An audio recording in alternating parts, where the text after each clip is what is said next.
Good afternoon, Chronicle crew, or evening or morning, wherever you are. So today I'm continuing to get ready to put the panels in. So I've got a couple of things to cover before we can really get everything done. All right, so yesterday we got the floor in. Seems to be in pretty good. We got to figure out the sills. I've seen a few solutions online. One using sort of an aftermarket plastic sill for this area, and then trimming off the top so it's almost level with the flooring, and then maybe finishing it off with some, whatever you call it. I'm not a handyman. I do have this Havelock wool that we need to put into some additional spaces. I only got one box since we mostly have the Thinsulate throughout the van, but I was thinking about the ribs and some other spots down below. I noticed in the pillars there's a lot of empty space. Not sure I'm going to get it around the top, but at least down towards the floor and maybe in the headliner too. So I haven't screwed these panels down yet. A couple of things that I found, and I probably should have known better.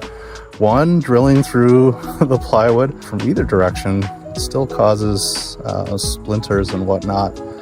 I've tried going fast, I've tried going slow. These are pretty new drills. I think the smart move is to use tape through the area where I'll be drilling to minimize the damage to the wood going forward. So far, I've only done the 3 panels on the bottom. And the other thing is, I thought we had the correct side going through and starting to oil everything with Tung oil. Turns out we were doing the wrong side. Now, my assumption was that on this panel, that the screw holes that they showed us would be through the front, so we could easily see where we needed to drill through. So this is the side that I oiled.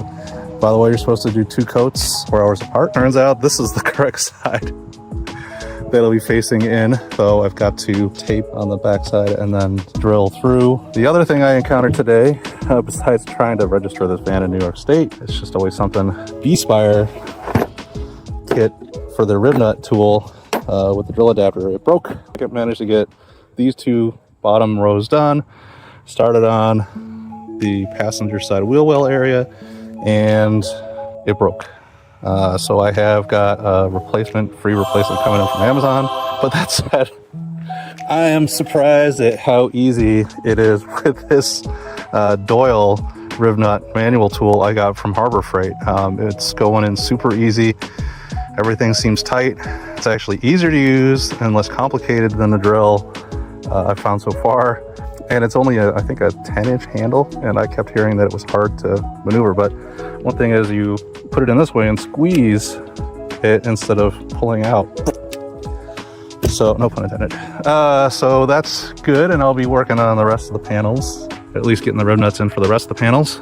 I've got a bunch of pan head screws coming in tomorrow. I also forgot to add that what I ended up doing was releasing the plastic rivets from the wheel wells so that I could squeeze the board behind the plastic. And the other thing I'm waiting on before we can start putting everything in is the screws, the M6 screws that we'll need for the panels. The local hardware stores, the guys, they don't really sell them in bulk. So you're looking at, 3, 4, 5, 6 packs of M6. So to Amazon it was. Even online they don't really have much of a selection in bulk. It's all small quantities. So I don't know what other people are doing to order all the bolts that they need. I mean, I'm sure people smarter than and more experienced than I can tell me where I screwed up again. It's coming along, and then the next big job will be cutting a hole in the ceiling for the Maxx Air fan, Max fan. Anyway, I'll keep you posted. Goodbye for now.